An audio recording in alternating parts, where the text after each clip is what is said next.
चैतांतराय जय नमोस्तु तत्पंचनंदयानंदमं चेन्निनंदशः परमितत्पदविन्दे गुरुरेश गपति ज्ञान शहिका तारण तरण समर्थ मुनि गुरु संसार निवास धर्म जिनवर करथति अर्थ जो भय विनाश भव जो मुना मम ज्ञान कर देव को गुरु को धर्म को साक्षी को बारंबार नमस्कार। बोलिए आचार्य सद्गुण संत अनंतरम राचार्य महाराज।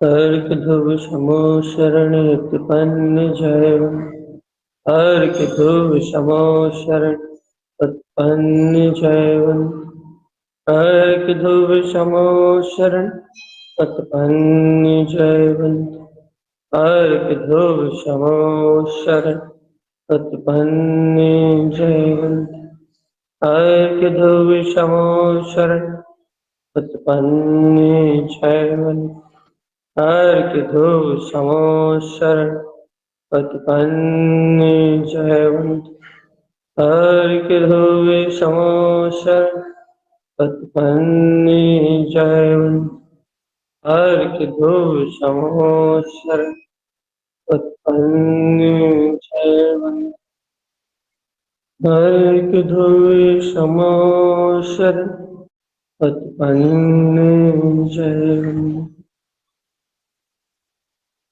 अपन यहाँ चर्चा कर रहे हैं सम्यक की। सम्यक अर्थात आपको अच्छे से समझ में आ चुका होगा कि सम्यक अर्थात जागृत। संस्कार अनुसार अर्थ क्या होता है? संस्कार का अर्थ होता है मूर्छा। संस्कार का अर्थ मूर्छा क्यों होता है? तो संस्कार कहते हैं पुनर्वृत्ति, संसार की पुनर्वृत्ति। इस जीव को जितने भी संस्कार, वो सारे संस्कार संसार के कारण है, चाहे वो शुभ संस्कार हो चाहे अशुभ संस्कार हो। ये शुभ अशुभ संस्कार जीव के लिए मुक्ति का कारण नहीं है, संसार बंधन का कारण। और इन शुभ अशुभ संस्कारों को तोड़ने का नाम साधना है, आराधना है, मुक्ति का मार्ग है। तो संस्कारों का नाम है मूर्छा, संस्कारों का नाम है संसार। जितने तीव्र संस्कार है, जितनी तीव्र पकड़ है, उतनी अत्यधिक मूर्छा है, उतना ज्यादा मूर्छा में जीव का परिणाम है। जितनी अत्यधिक मूर्छा उतना अधिक परिणाम, उतना अधिक संसार। सावधान चेतना। जितनी अधिक मूर्खता, जितनी अधिक मूर्खता, जितनी अधिक मूर्खता उतना ज्यादा संसार। और सम्यक का अर्थ है कि जागरण, अर्थात क्या भैया? मूर्छा का टूटना, मूर्छा का नष्ट होना।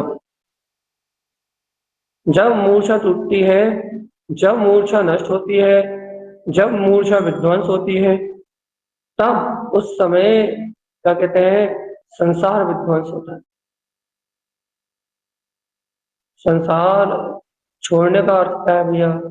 संसार छोड़ने का अर्थ है मूर्छा को छोड़ देना, संस्कारों को तोड़ देना। किसी भी प्रकार के संस्कार के जो किसी भी प्रकार के संस्कार का जो लोड है, किसी भी प्रकार के संस्कार में जो उलझन है, दबाव है, उस संस्कार के दबाव को तोड़ देना और खुला खिला अपना जो ज्ञान दर्शन में शुद्ध स्वभाव है, गायक में जो शुद्ध स्वभाव है, वो प्रकट हो जाना। ज्ञान में आत्मा, दर्शन में आत्मा, श्रद्धान में आत्मा, चारित्र में आत्मा, सारे बंधनों को छोड़ के अपने अंतर में अपने अंतर्भाव का बोध हो जाना, बोध। इसलिए हम आपको 4 दिन से समझा रहे हैं, क्या समझा रहे हैं कि जागरण का नाम सम्यक, अर्थात सम्यक गुण जो है जब वो जीव के हृदय में कब जानने में आता है भैया? सम्यक शुद्धम हृदय हमस्तम, ये जीव के हृदय में कब जानने में आता है तो जीव के हृदय में, मतलब है तो आत्मा में। तो जानने में कब आता है भैया? जब जीव उसके प्रति, स्वभाव के प्रति जागृत हो। जीव जब स्वभाव के प्रति जागृत होता है, जब जीव को एक गुण पकड़ में आता है। और एक विशेषता है, क्या विशेषता भैया? कि सम्यक दर्शन की निर्मलता के लिए भी इस ज्ञान की जागृति चाहिए। सच्चा श्रद्धांत आप कर लोगे भैया, सच्चा श्रद्धांत आपने कर लिया कि मैं आत्मा, शुद्धात्मा, परमात्मा, यदि आपके ज्ञान में जागृति नहीं है तो फिर आप उसको साध नहीं पाओगे। मतलब ऐसा समझो, यदि आपके ज्ञान में जागृति नहीं है तो आप दर्शन की निर्मलता नहीं कर पाओगे, पहली चीज। दूसरी चीज, यदि सम्यक दर्शन की निर्मलता नहीं कर पाओगे, आपके ज्ञान में जागृति नहीं है, आपका ज्ञान समीचीन नहीं है, सम्यक नहीं है, तो आप चारित्र में आचरण भी नहीं कर पाएंगे। क्यों भैया? क्योंकि ज्ञान से ही दर्शन की निर्मलता होती है। समीचीन सम्यक ज्ञान सहित ही सम्यक दर्शन की निर्मलता होती है, और सम्यक ज्ञान सहित ही चारित्र। इसलिए ज्ञान को आत्मा का विलक्षण और विशेष गुण कहा है, तो सम्यक ज्ञान को ही मार्ग कहा है। मोक्ष मार्ग मतलब सम्यक ज्ञान, दर्शन को मार्ग नहीं कहा। दर्शन को सच्ची श्रद्धा को मार्ग का श्रद्धांत कहा है, मार्ग पे चलना ज्ञान का, और मार्ग में हो जाना, लीन होना चारित्र। लेकिन ज्ञान ही दर्शन की निर्मलता में सहकारी है, ज्ञान ही चारित्र की निर्मलता में सहकारी, इसलिए ज्ञान विशेष है। अब यहाँ अपन बात कर रहे हैं कि मूर्छा क्या है भैया? अनादि काल के संस्कार मूर्छा। जो भी हो आपके, जो भी संस्कार हो आपके, जैसे भी संस्कार हो आपके, वो अनादि काल के संस्कारों का नाम मूर्छा है भैया। इस मूर्छा को तोड़ने के लिए क्या उपाय है भैया? इस मूर्छा को नष्ट करने के लिए क्या उपाय है? जागरण, जागरण उपाय। जागरण कैसे होता है भैया? आत्म स्वभाव की श्रद्धा होने के बाद, तत्व की श्रद्धा होने के बाद, जो जीव को बोध आता है, बोध कि मैं ज्ञान माता, जो जीव को अंतर की श्रद्धा की शक्ति उछलती है, जो जीव को अंतर आत्मा का बहुमान उछलता है, जो जीव को अंतर आत्मा का वेग उछलता है, वो संवेग जागरण है। जो जीव को पर पदार्थों से निर्विकल्पता, निर्भार, पर पदार्थ मुझ में है ही नहीं, पर पर्याय मुझ में है ही नहीं, पर पर्याय प्रणमन मुझ में है ही नहीं, जो निर्विकारता वृत्ति, निर्विकार, निर्विकार तीन्द्रिया, निर्विकारता जे निर्वेद है भैया। और अपन ने कल निंदा आपको बताया था कि ऐसी आत्म जागृति से जो जीव को अज्ञान और अवगुणों की निंदा होती है, काय की निंदा? अज्ञान की और अवगुणों की जो निंदा होती है, वो जो निंदा होती है कि अनिंदन तो अन्यान भावम, निंदन तो जितना भी क्रोध है, काम है, लोभ है, विकार है, इन सबकी जो निंदा होती है वो सब निंदा का भाव है, वो अंतर से होने वाली निंदा है, और ये सब आत्म जागरण, सब आत्म जागरण है। और इन तीन की अब चर्चा बहुत दिन से कर रहे हैं, आज अपने को चर्चा करना है। अब बहुत अच्छे से आपको इस सत्य को सुनना है। क्या कह रहा है भैया? जब जीव के अंतर परिणामों से निंदा होती है, काहे की निंदा होती है भैया? कि कैसे निंदा होती है? तो वो जीव आत्मा क्या करता है कि वो अपनी जागृति को देखता है। क्या देखता है भैया? कैसी जागृति दिखती है? श्रद्धान के बल पे आत्मज्ञान प्रकट हुआ ना, समीचीन ज्ञान प्रकट हुआ ना, तो समीचीन ज्ञान के बल पे उसे अपनी जागृति, स्व की दशा दिखती। क्या दशा दिखती है भैया? देखो, वो जानता है कि मैं शुद्ध आहूं, बुद्ध हूं, मुक्त हूं और वीतराग पदार्थ आत्मा, ऐसा ऐसी ऐसी विशुद्धि का उसके अंदर बोध है। और इसके साथ उसे ये मलिनता भी दिख रही है भैया। क्या दिख रही है? कि देखो देखो भैया, संस्कार अर्थात मूर्छा, संस्कार मतलब मूर्छा, उसे मूर्छा भी दिख रही है। क्या मूर्छा दिख रही है? देखो देखो, राग परिणाम आते हैं, द्वेष परिणाम आते हैं, कर्ता परिणाम आते हैं, भोक्ता परिणाम आते हैं, और कहना देखो देखो अपन तुरंत मूर्छित हो जाते। शुभ राग प्रवृत्ति चलती है, अशुभ राग प्रवृत्ति चलती है, देखो देखो अपन तत्काल मूर्छित हो जाते, तुरंत मूर्छा दिखती है, तुरंत मूर्छा दिखती है। अब देखो देखो क्या करता है वो, ऐसा आत्मज्ञानी जो है वो निंदा करता है। जब निंदा तो करता है अंतर ही अंतर में अपने दोषों की, अज्ञान की, लेकिन जब उसकी अंतर निंदा चलती है, उसके बाद जो व्यवहार में उससे अशुद्धता का व्यवहार हो जाता है। निंदा के बाद भी जो उसे क्या बोलते हैं, जैसे कि कोई व्रत लिए, जैसे कोई नियम लिए, या जैसे कोई उसमें अपने बाहर की व्यवहार की रक्षा के लिए शुभ परिणतियों के व्रत आदि लिए भैया, नियम आदि लिए, तो इन सब आदि में इनको सबको लिया भैया। अब यदि इन नियमों में, इन व्रतों में यदि शुद्ध भाव का सहकार नहीं हो, या फिर इन नियमों में, व्रतों में अशुभ भाव के कारण से दोष लग रहा है, और कोई अनाचार हो रहा है, कोई अत्याचार हो रहा है, तो किसी भी प्रकार का यदि कोई विद्रोह हो रहा है, अर्थात मार्ग से विपरीत परिणति चल रही है, मार्ग से विपरीत भावना चल रही है, मार्ग से विपरीत परिणाम चल रहा है, तो वो जीव क्या करता है, अपने गुरु के सामने समर्पण भाव से जाके उन दोषों को कह देता है। भैया गुरु के सामने उन दोषों को कहने से क्या होता है, क्योंकि भाई गुरु वीतरागी, गुरु आत्मज्ञानी है, आत्मज्ञानी गुरु के सामने कहता है, याद रख, वीतरागी गुरुओं के सामने कहता है, आत्मज्ञानी वीतरागी गुरुओं के सामने अपना दोष कह देता है, अपने अवगुणों को कह देता है, और उन गुणों का कठोर प्रायश्चित लेता है। अपन प्रथमान योग में कितने उदाहरण पढ़ते हैं कि भैया वो मुनिराज के प्रसंग में इतने मुनि थे, उनके संग में इतने वो थे, भैया कोई गलती हुई, कुछ हुई, अपने गुरु से कहा, अपने गुरु की आज्ञा का उल्लंघन हुआ, अपने गुरु से कहा, फिर गुरु ने जो दंड दिया या फिर जो उपचार बताया, जो उपाय बताया, उसको ग्रहण कर लिया भैया। क्यों क्यों ग्रहण करते हैं भैया, वो क्यों ग्रहण करते हैं? उस दोष की, जो दोष लगता है, उस दोष को गुरु के सामने क्यों क्यों चित्त व्यक्त करते हैं, उन्हें गुरु से क्यों प्रायश्चित देते हैं? कारण यह है कि वीतरागता बढ़ते हुए, आत्मा की जागृति बढ़ते हुए, गुरु के सामने दोष कहने से, गुरु के सामने प्रायश्चित देने से क्या होगा कि वो जो कर्म बना ना, वो कर्म निर्जित हो जाता है। कर्म निर्जित हो जाता है मतलब भैया क्या कह रहा हूं, उस कर्म के जो तीव्र बंध होता है ना, पूरा बंध खत्म हो जाता है। और भैया क्या है, जो आवृत्ति है ना, या जो वृत्ति श्रावक है ना, वो अपने जीवन में दोष सहित नहीं जीना चाहता, कर्मों को बाहर लेके अगले भाव तक नहीं जाना चाहिए। ये याद रखो आप कि जो अज्ञानी जीव है उन्हें तो कोई मतलब ही नहीं है, जो अज्ञानी मूढ़मती जीव है उन्हें तो कोई मतलब ही नहीं भैया।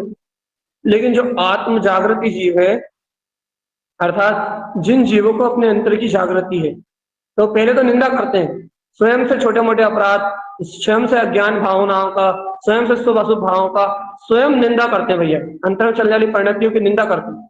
लेकिन उसके बाद जो दोष लगते हैं, अंतर में जो दोष लगते हैं, जो बाहर में चारित्र में दोष लगते हैं, जो अज्ञान पूर्वक व्रत आदि होते हैं, जो मूर्छा में क्रियाएं होती हैं, उनका क्या कहते हैं, गुरु के सामने प्रायश्चित लेते हैं भैया, अपने दोष व्यक्त कर देते हैं उनके सामने। क्यों करते हैं? वो खुद से क्यों नहीं कर पाते भैया? यही तो गुरु की बात है कि गुरु को अपने लिए अपना आदर्श मानते हैं, गुरु को लिए अपने लिए परमात्मा मानते हैं, गुरु के लिए अपना भगवान मानते हैं भैया, और अपने चित्त के दोषों को गुरु के सामने प्रकट कर देते हैं। क्यों प्रकट कर देते हैं भैया? क्योंकि जो गुरु निवारण बताएंगे उससे सारे दोष नष्ट हो जाएंगे। अपन लौकिकता में कहते हैं ना भैया, यदि कोई चोर है, चोरी कर रहा है, डाका डाल रहा है, यदि उसे न्यायालय में पकड़ के सजा मिल जाए 6 महीने की, साल भर की, क्या कहते हैं भैया, उसने अपने दोषों को यही खत्म, यदि समता भाव से उस सजा को काट, उदाहरण लौकिक उदाहरण, यदि समता भाव से वो सजा को काट ले, समता भाव से यदि वो सजा का पालन कर ले, तो ये जो उसने दोष किए थे वर्तमान में, न्यायालय ने उसको सजा दे दी, तो अब क्या हुआ, यदि वो सजा को समता भाव से काट रहा है और दंड को काट रहा है और अपनी गलती के पछतावे सहित काट रहा है, तो उसका वो कर्म यही यही यही निर्जित होता है। ऐसा कहते हैं ना, व्यवहार है, व्यवहार में। ऐसे ही भगवान आत्मा, यदि आपके जीवन में कोई अतिचार लग रहा है, कोई यदि जागृति हो, पहले उसके बाद तो अतिचार समझ में आएगी। पहले इतनी गहरी जागृति हो, पहले इतना गहरा अंतरात्मा का बोध हो, पहले इतना गहरा अंतरात्मा विशुद्धि हो कि अपने को ये भाव तो जगे कि हमें इस भाव में सारे दोषों को नष्ट करना है। पहले चारित्र को ग्रहण करने की भावना तो जगे, पहले क्या बोलते हैं, सम्यक को निर्दोष करने की भावना तो जगे, पहले ज्ञान को निर्दोष करने की भावना तो जगे। जब अपने को सम्यक दर्शन निर्दोष करने की भावना होगी, जब अपने को सम्यक ज्ञान निर्दोष करने की भावना होगी, जब अपने को सम्यक चारित्र निर्दोष करने की भावना होगी, तब तब उस चारित्र में दोष लगेंगे, ज्ञान में दोष लगेंगे या दर्शन में दोष लगेंगे, तो अपन उन दोषों को मिटाने का प्रयास करेंगे। गुरु महाराज के सामने जाएंगे, गुरु महाराज के सामने जाएंगे, उनके सामने अपन अपने चित्त प्रकट करके अपने दोष कहेंगे, फिर अपने गुरु महाराज को साक्षी मान के, अपने सदगुरु को साक्षी मान के उसका प्रायश्चित लेंगे भाई, उनको अपने जीवन से निकालेंगे, उन तब करके उन्हें क्षय करेंगे भैया। दंड लेके, गुरु महाराज से प्रक्षालन लेके अपन उन अपराधों से मुक्त होंगे। लेकिन कब भैया, कब होंगे ये तो पता, कब होंगे? जब अपने अंतर में वो जागृति तो हो। देखो भैया, एक ग्रह नाम का जो गुण है ना, जो आपको पकड़ में नहीं आएगा अच्छे से। क्यों? क्योंकि आपको ऐसा लगेगा कि किसी से दोष कहने में क्या, अपने गुण किसी से गुरु से सामने दोष कहने में क्या क्या क्या लाभ है भाई, क्या लाभ है? अपन खुद ही चिंतन कर लेंगे, खुद ही मनन कर लेंगे, खुद ही निपटारा कर लेंगे भैया। नहीं भैया, ऐसा नहीं होता। ये गुरु के सामने दोष कहने से, गुरु के सामने अपराध कहने से अपना अहंकार गलता है। क्या? क्योंकि देखो दोष कब बढ़ते हैं, देखो बहुत अच्छे सुनो, दोष कब बढ़ते हैं? अपन जितना दोषों को ढाको, याद रखना भगवान आत्मा, जितना दोषों को ढाकोगे उतने दोष बढ़ते हैं। लिख लो अपनी डायरी में, जितना अपन दोषों को ढाकेंगे, जितना अपन दोषों के ऊपर चद्दर ढाकेंगे, उतने दोष बढ़ते जाएंगे भाई। और अपन ये दोषों को उजागर कर देंगे, वो भी अपने बड़े के सामने, गुरु के सामने, तो उन दोषों को नष्ट होने का मार्ग मिल जाएगा। क्यों? क्योंकि अपराध अंधकार में बढ़ते हैं। देखो अपनी डायरी में, अंधकार में, एकांत में, अपनी मन की मानता करने में निरंतर दोषों की वृद्धि है, निरंतर दोष बढ़ते हैं।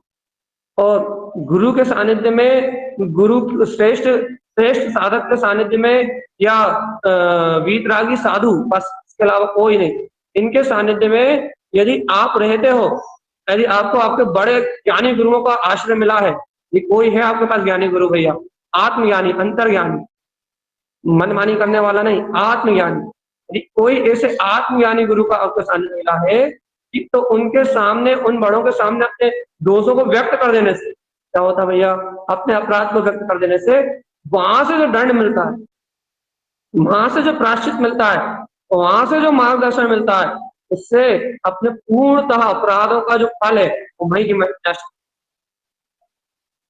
यदि आपको अपराधों का फल नष्ट करना है ना, सच्चा गुरु ढूंढना पड़ेगा, वीतरागी गुरुओं से जुड़ना पड़ेगा, तारन तरन देव को अपना गुरु बना के उनसे अपना मार्गदर्शन लेना पड़ेगा। जब भैया, जब तक अपन अपने मन ही मन में नेता बने हुए हैं भैया, ठीक है, ये तो पर्याय है, ये तो परिणाम है, ये तो ऐसा चलता है, भूमिका में तो ऐसा होता है। जब तक अपन अपने मन ही मन में नेता बने हुए हैं ना, तब तक दोष खत्म नहीं हुए। दोष खत्म करने के लिए सच्चे गुरु का सानिध्य चाहिए। इसलिए कहते हैं इस पंचम काल में सच्चे गुरु का सानिध्य नहीं, इसलिए तो जीव की मन की विशुद्धि नहीं हो रही, इसलिए जीव की अंतर की चित्त की विशुद्धि नहीं हो रही। क्यों? क्योंकि सच्चे गुरु नहीं है, वीतरागी गुरु नहीं है। किसके पास? जिसके पास जाओगे वो अपने राग की पूर्ति करने बैठे, जिसके पास जाओगे वो अपने स्वार्थ की पूर्ति करने बैठा है, जिसके पास जाओगे वो अपने काम की पूर्ति करने बैठे, जिसके पास जाओगे वो अपने मन की पूर्ति करने बैठे, है ना। बाहर से भगवान की वाणी तो सब कहने तैयार है, लेकिन सच्चे गुरु की भूमिका निभाने के लिए कोई तैयार है। चित्त प्रकट करके दोषों को नष्ट करने का मार्ग देने के लिए कोई तैयार नहीं। तो यहाँ क्या कह रहा है भैया, आपको ये बात बहुत अच्छी समझनी है कि आप जितना अपने अंतर के विकार दबाते जाओ, उन्हें अपने विकारों को जितना अंतर ही अंतर में और अंतर में और अंतर में और अंतर में जितना दबाओगे, जितना अधिक दबाओगे भैया, वो विकार उतने अधिक।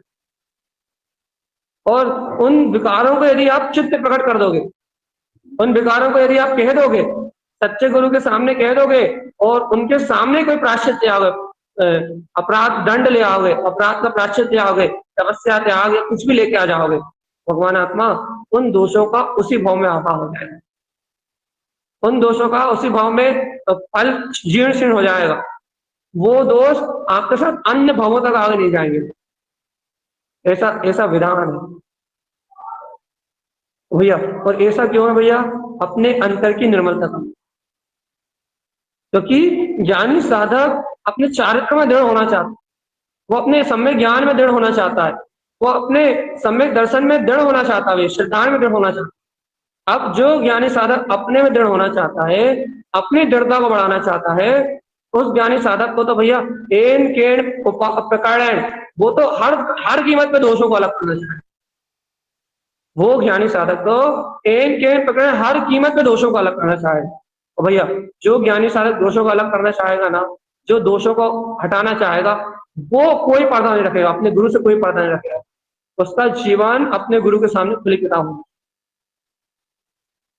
क्यों? क्योंकि जब खुली किताब जीवन होगा ना, समर्पणता होगा ना, और वास्तव मेरे गुरु ज्ञानी है, तो यदि हर किसी के सामने हुआ तो फिर तो वह डूबे, और ज्ञानी गुरु है उनके सामने हुआ तो फिर उसकी नहीं है, समझ लो उसके 90% जीवन के दोस्त तो अपने अभी खत्म हो जाएंगे। क्यों खत्म हो जाएंगे भैया?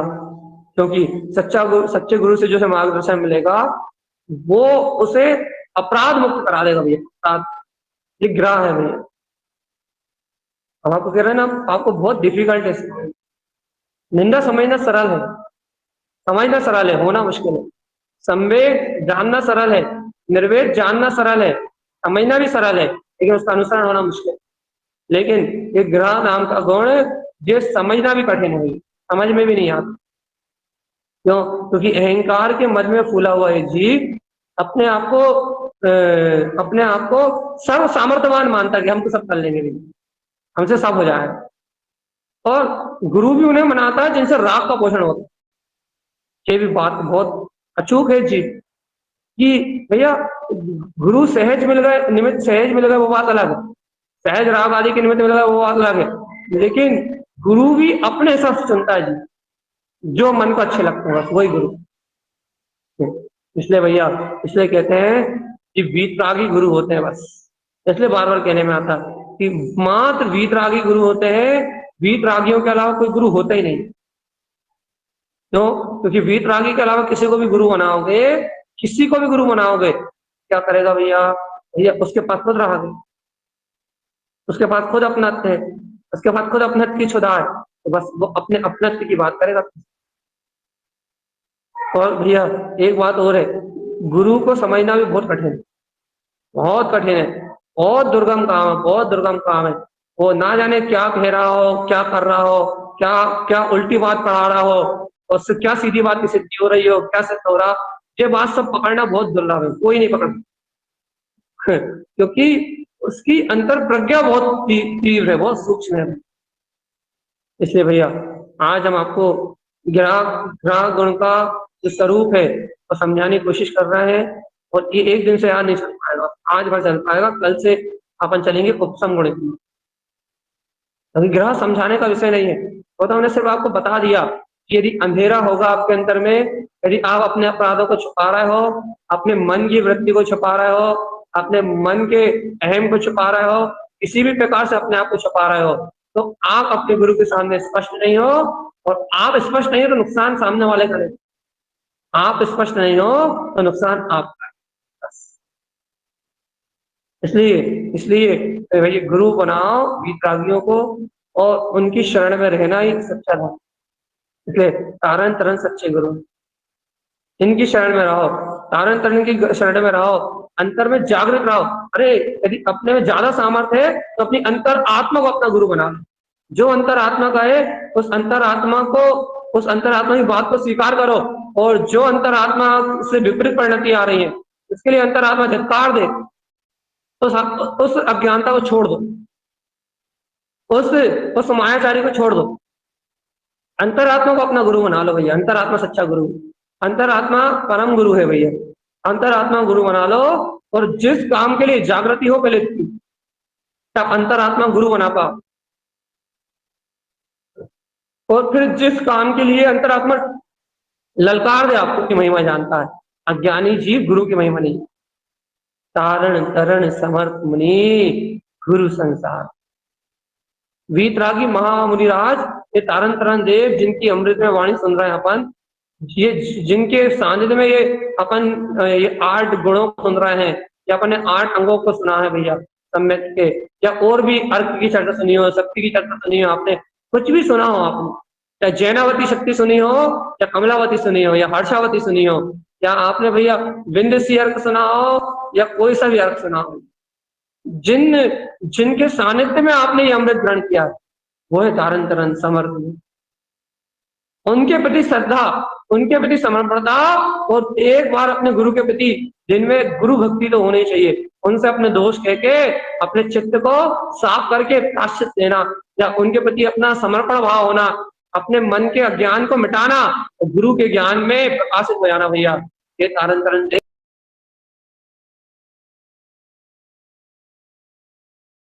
अपने अपराध को कह के उन अपराधों को नष्ट कर देना, धीरे धीरे अपराधों को नष्ट विनाश करते जाना, मन की नहीं सुनना, अज्ञान की नहीं सुनना, और सत्य मार्ग में आगे बढ़ना, आत्म जागृति पूर्वक आगे बढ़ना, ज्ञान जागृति पूर्वक आगे बढ़ना भैया, इसका नाम है ग्रह।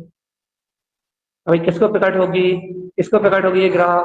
ये पहले संवेग उत्पन्न हो, अंतरात्मा का अर्थ उत्पन्न हो, अंतरात्मा की निष्ठा उत्पन्न हो, फिर निर्वेद की शक्ति का अनुभव हो भैया, सर्व कर्म कलंकों से मुक्त आत्मा का अनुभव हो कि मैं आत्मा सर्व कलंकों से मुक्त, आत्मा में कोई कलंक नहीं है, कोई कर्म नहीं है, कोई अज्ञानता नहीं है, आत्मा कलंक मुक्त है, कलंकों से रहित है, यह सर्व कलंक मुक्त आत्मा का अनुभव हो। 2 चीज, एक संवेग गुण का वेदन हो, दूसरी चीज क्या हो, निर्वेद शक्ति का वेदन हो अपने अंतर में, फिर निंदा भैया आत्म जागृति से अंतर में दोषों की निंदा हो, फिर सच्चे गुरु की पहचान होगी, अंतरात्मा गुरु तो जाग गया है, फिर तारण तरंग के प्रति सच्ची श्रद्धा जाग जाएगी, फिर गुरु महाराज के प्रति सच्ची श्रद्धा जाग जाएगी, और जब सच्चे गुरु मिल जाएंगे ना अंतर में, तारण स्वामी या अंतरात्मा, जब सच्चे गुरु मिल जाएंगे ना, या बाहर में तारण तरन जैसे कोई संत हो या कोई ब्रिटिश श्रावक हो जो राग देश से मोह से अंधा ना हो, जैसे वो कोई ऐसे जागृत साधक मिल जाएंगे, यानी साधक मिल जाए जो राग देश की आवृत्ति की भूमिका से ऊपर उठे हुए हो, जो अंतर ज्ञान में वीतरागता को साधने के लिए ललाए तो सम्यक ज्ञानी हो भैया, ऐसे ऐसे गुरु का यदि सानिध्य मिल जाए तो समझ लेना भैया अब अपने जीवन के लिए पार हो। जगाओ चेतन आत्मा, भावना तो जगाओ। अरे जीव ने कभी सच्चे गुरु को पाने की भावना भी नहीं की, अगुरुओं को गुरु मान लिया, गुरुओं को गुरु मान लिया भैया, सब संयोग में मिलने वाले गुरुओं को गुरु मान लिया, इस जीव ने कभी वीतरागी गुरुओं की भावना नहीं। और भैया हमने भावना नहीं करी होती तो आज में तारण स्वामी कैसे मिलते? जब वो तो उपादान है, होनार है, पूर्व में भगवान की वाणी की महिमा गाई अपन ने, पूर्व में भगवान की वाणी सुनी है और अनुभव ना करी, इसलिए वाणी मिल रही है। और देखो भाई आज तो मिल गई ना ये वाणी, लेकिन अब कहाँ गुरु की महिमा बता, अब तो दिन रात वाणी कहते भी हैं, दिन रात वाणी सुनते भी हैं, गुरु महाराज की जय जयकार भी कहते हैं, लेकिन भावना कहाँ भैया कि ये गुरु वचन, ये गुरु के उपदेश, ये गुरु का सानिध्य, ये गुरु का सहकार हमें जीवन पर्यंत कहाँ भाव? कौन कौन करता है गुरु भक्ति दिन में एक बार परमानेंट? अपने गुरु के सामने अपने हृदय को कौन खोल कर रखता है? नहीं रखते ना भैया। क्यों नहीं रखते? क्यों नहीं रखते भगवान आत्मा? क्योंकि सच्चे गुरु पे विश्वास ही नहीं ना, सच्चे गुरु का सानिध्य नहीं है। और सच्चे गुरु के सामने अपन अपना हृदय खोल के नहीं रखते, सच्चे गुरु के सामने अपन अपनी आत्मा व्यक्त नहीं करते, सच्चे गुरु के सामने अपन अपना हृदय व्यक्त नहीं करते, इसलिए भैया अपन अज्ञान में परिभ्रमण करते, ज्ञान में, अज्ञान में चक्कर लगाते रहते हैं, माया में चक्कर लगाते रहते हैं, विपरीत मान्यताओं में चक्कर लगाते रहते हैं। बहुत कठिन है भगवान आत्मा, सच्चे गुरु को पहचान नहीं, और सच्चे गुरु को पहचान के उनकी शरण लेना, उनकी शरण लेके उनसे अपना हृदय का तार जोड़ लेना, उनके सामने चित्त प्रकट होके अपने निर्दोषों को कह लेना, और उनके द्वारा दिए हुए दंड का, उनके द्वारा दिए हुए व्रत का पालन करना, निर्दोष पालन करना, जीवन से सारे दोष नष्ट हो जाएंगे। फिर जीवन में एक भी अपराध नहीं रहेगा, एक भी अपराध नहीं, जीवन में एक अपराध भी नहीं रहेगा। ये गुरु के प्रति समर्पण आ गया, जीवन में एक अपराध भी नहीं रहेगा, एक भी नहीं रहेगा, एक भी। इतनी इतनी अनुकंपा होती गुरु की, इतनी करुणा होती गुरु। अभागा जीव है ये, जीव अभाग है, पंचम काल में जन्म लिया, तारण तरन जैसे संत निकल गए तब जन्म हुआ भैया। तो बोलो उनका पंथ मिल गया, उनकी वाणी मिल गई, तो इतना चेत रहा है, सम्यक का मार्ग जान रहा है, सत्य का मार्ग जान रहा है, कम से कम आगे सत्यान जगाने की अपनी प्रोसेसिंग चालू करके रखा। लेकिन तारण तरन जैसे गुरु का सानिध्य नहीं मिला। सोचो, एक तारण स्वामी स्वयं साक्षात होते हैं, उनके सामने यदि ये चीज अपना ज्ञानी गुरु का सानिध्य मिलता, जो उनके सामने ये अपने अपराध कहता, तो क्या इसके जीवन में एक भी अपराध रहता? एक दोष भी नहीं रहता जीव के मन में, एक विकार भी नहीं रहता। गुरु ऐसा अमृत बरसाते हैं, ऐसा अमृत बरसाते हैं, ऐसा उपदेश देते हैं, ऐसा उपदेश देते हैं कि चित्त में एक विकार से नहीं रहता। ऐसी अद्भुत महिमा होती बीतरागी गुरुओं। आज भैया, आज के लिए हम आपको इतने ही समझा पाएंगे। क्यों? क्योंकि गुरु महिमा एक अद्भुत है, गुरु गुरु का भाव एक अद्भुत है, गुरु की शक्ति एक अद्भुत है। गुरु कहते ही उसे है क्या कि जो आपको अज्ञान अंधकार से निकाल ले, गहरे से गहरे अज्ञान अंधकार से निकाल ले, और आपको सम्यक ज्ञान की ज्योति की ओर प्रवर्तमान कर दे। आज ज्ञान की ज्योति की ओर प्रवर्तमान कर रहे, इसका नाम गुरु है भाई, जो गहरे अंधकार का नाश करके सम्यक ज्ञान का प्रकाश करा दे, जो गहरी गहरी माया का पर्दाफाश करके आपके अंतर में समीचीन ज्ञान की ज्योति जला देंगे, वो गुरु है। इसलिए भैया अपन सभी आत्मा के प्रति जागृत, आज आप इस ग्रह गुण को समझ लें भैया, और आज समझ के और आज से अपने जीवन में लागू करें। गुरु के प्रति अपनी आस्था को बढ़ा लें भैया, तारण स्वामी के प्रति अपना बहुमान बढ़ा लें, तारण स्वामी के प्रति अपनी चित्त की समर्पणता बढ़ा लें भैया। तो क्योंकि वही ऐसे तारण तरन समर्थ है जो भव संसार में। देखो भैया, इस पंचम काल में जो जीव है ना, उनके मन में छल, कपट, मायाचारी, कासाय, इच्छाएं और वासनाएं अत्यधिक तीव्र है, अत्यधिक तीव्र है। इस कारण ये जीव समर्पण नहीं कर पाता।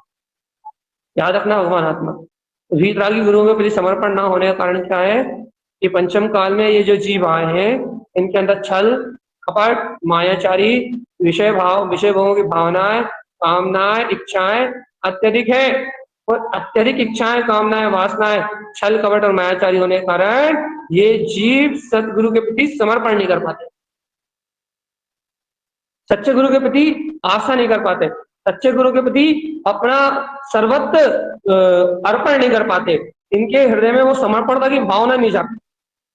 इस कारण से भैया ये जीव मायाचारी के संस्कार सहित आते हैं ना, ये जीव मायाचारी के संस्कार के कारण सच्चे गुरुओं पे समर्पण नहीं कर पाते, और भैया जैसा तैसा मार्ग चल रहा है, टूटा फूटा, थोड़ा थोड़ा श्रद्धान, थोड़ा ज्ञान, थोड़ा इधर सुन ली, थोड़ा उधर सुन ली, अर्थात जो टूटा फूटा मार्ग चल रहा है, जैसे भी चल रहा है उस मार्ग को चलाते हुए, जो मार्ग चल रहा है बस वो तो होनार है पूर्व की कि इस निकृष्ट ऐसे ऐसे निकृष्ट परिणामों के बीच में भी, ऐसी निकृष्ट परिणति के बीच में भी अपने को वीतरागता का मार्ग जानने में मिल रहा है। होनहार है, होनहार है चेतनात्मा। यदि होनहार नहीं होती ना, तो इन संस्कारों के साथ जो मोक्ष मार्ग मिलना, ये समझ लो बिल्कुल विपरीत परिणति है ना। बोला अनादि के संस्कार की परिणति अलग, मिथ्यात्व के संस्कार अलग, कसाय मायाचारी के संस्कार अलग, और कहना आत्मा का श्रद्धान एकदम विपरीत। भगवान ये समझ लो अपनी आत्मा की शुरुआत हुई है यहाँ से। इसके पहले अपन ने अनुमोदना करी थी पूर्व भवों में, तो अपने को तारण पद मिल गया भैया। बहुत मेहनत करने के बाद आज ये निराडंबर पंथ मिला और ये भगवान की वाणी मिली भैया। और आज क्या हो रहा भैया, आज सिर्फ इस वाणी की श्रद्धा हो रही है बस। आज सिर्फ इस वाणी की श्रद्धा हो रही है, इस वाणी का सहकार हो रहा है। आज अनादि काल के मायाचारी संस्कार उदय में आके निकल रहा है, जितनी उनमें एकात्म फिर से बन रहा है भैया। और बाकी जितना तत्व का शतान बढ़ रहा है, मैं आत्मा हूं, मैं शुद्ध आत्मा, जितना भगवान बढ़ रहा है, आज से अपना वीतराग मार्ग ये समझ लो प्रारंभ हो रहा है। आज से मतलब इस मनुष्य भाव से, इस भाव से सच्चे श्रद्धान की पागड़ खड़ी हो रही है। सच्चे श्रद्धान का काम शुरुआत हो रही है, सच्चे श्रद्धान की शुरुआत हो रही है। लेकिन भगवान आत्मा ये सच्चा श्रद्धान, ये अपन जो काम के सच्चे ज्ञान सच्चे श्रद्धान की बात कर रहे हैं, ये सब अभी शुरुआत है, बस शुरुआत है बस। फिर आगे धीरे धीरे धीरे धीरे धीरे धीरे धीरे आगे बढ़ते बढ़ते जय जय जब परिपक्वता को प्राप्त होगा आगे के भवों में भैया, जब जब अपन मोक्ष मार्ग कहलाएंगे। अभी तो भैया सिर्फ जिन्हें भगवान की सच्ची श्रद्धा, वीतराग धर्म की सच्ची श्रद्धा पर प्रकट कर पाया था, अपन ने कुदेव अदेव मिथ्यादेव अगुरु इनका जड़ से त्याग कर, मतलब अपने जीवन से गृहित मिथ्या के संस्कार पहली बार टूटे। सावधान आत्मा सावधान, सुना अच्छे से। अपन ने इस भाव में अदेव कुदेव मिथ्यादेव कुशास्त्र पुलिंगी जो मिथ्या धर्म को कहने वाले हैं, वो मिथ्या धर्म वाले, उनका अपने जीवन से अपन ने पहली बार निषेध किया। मतलब अपन ने इस भाव में पहली बार गैर मिथ्या को उखाड़ कर फेंका, कुलिंगियों की श्रद्धा को उखाड़ कर फेंका, मिथ्या धर्म की मान्यता को उखाड़ कर फेंका भैया, पहली बार अपने जीवन में। यहाँ अभी अपन ने यहाँ और निश्चय तत्व की श्रद्धा करी, निश्चय मोक्ष मार्ग को जाना है। निश्चय मोक्ष मार्ग की श्रद्धा करके, भगवान की वाणी की श्रद्धा करके अपन ने मोक्ष मार्ग में प्रवृत्ति करना चालू कर दिया। ये अपना पहला भाव, ये समझ लो, इस भाव से अपनी सम्यक की सच्ची श्रद्धा की साधना प्रारंभ हुई है, अभी शुरुआत हुई है। अभी मायाचारी के छल के कपड़ के संस्कार खत्म नहीं हुए, राग आदि की भावधाराएं कम नहीं हुई। अभी तो सिर्फ अपन ने जाना है, समझा है कि हाँ ये मार्ग सत्य है, बस श्रद्धा हुई है बस। अभी अंतरात्मा में सुख प्रतीत नहीं होता, अभी आत्मरमणता का आनंद नहीं आता, तीन दिन आनंद नहीं झरता, जिन्हें झरता उनकी बात अलग है। अभी ऐसा नहीं लगता ओह देखो देखो देखो परम सुख में आत्मा, अंतरात्मा में परम सुख बरत रहा हो, और ये इंद्रिय विषय कसाय सब मुझसे भिन्न है। अभी ऐसी वर्तना कहाँ हो, ये इंद्रिय कसाय भिन्न है, मोह राग देश के भाव भिन्न है, उद्गल पर्याय परावर्तन भिन्न, कहाँ भिन्न? अतीन्द्रिय आत्मा की प्रतीति सहित अंतर आत्मा के सुख की प्रतीति सहित इन दुख रूप इंद्रिय विषयों से भिन्नता कहाँ आती? नहीं आती ना, निर्णय होता ना बार बार, ये भिन्न है मैं भिन्न हूं, ये भिन्न है मैं भिन्न हूं, ये गलत है ये सही है मैं। अभी सिर्फ जीव को सम्यक का जागरण हुआ है बस। गुरु माई ने कहा था ना शब्दवाणी में, एक जे ले जागो। अभी एक ले देख के एक सम्यक श्रद्धान को लेके अपन अभी जागे हैं, बस जागे हैं अभी। अब भैया अपन सम्यक के गुणों को जान के कुछ जागृति को बढ़ाएं।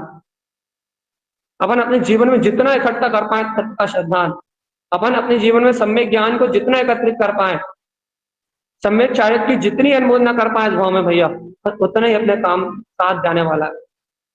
क्यों? क्योंकि इस भाव में चारित्र लेने की भूमिका तो अपनी दिख नहीं रही, इसलिए इस भूमिका में अपन चारित्र की अनुमोदना करके, संयम की अनुमोदना करके और सम्यक दर्शन ज्ञान की निर्मलता को जितना एकत्रित कर, जितनी श्रद्धा बढ़ा पाए, जितना वस्तु स्वरूप का विचार कर पाए, जितना अपने ज्ञान की जागृति को बढ़ा पाए, और समझो उतना ही मोक्ष मार्ग। आगे अनेक भाव है, अभी अपने अनेक भाव है, अनंत काल है अभी संसार में भैया, और अभी अनंत काल तक अपने को इस मोक्ष मार्ग की साधना करना है। पूरा पंचम काल है, छठम काल है, अभी अपने को मोक्ष मार्ग की साधना करना है। यही भैया अपन अभी मोक्ष मार्ग की साधना करना है, अपने ज्ञान मार्ग की साधना करना है, अपने को अपने कल्याण का मार्ग बनाना है। तो भैया अपन सभी भव्य आत्मा ये अपने कल्याण का मार्ग बनाए।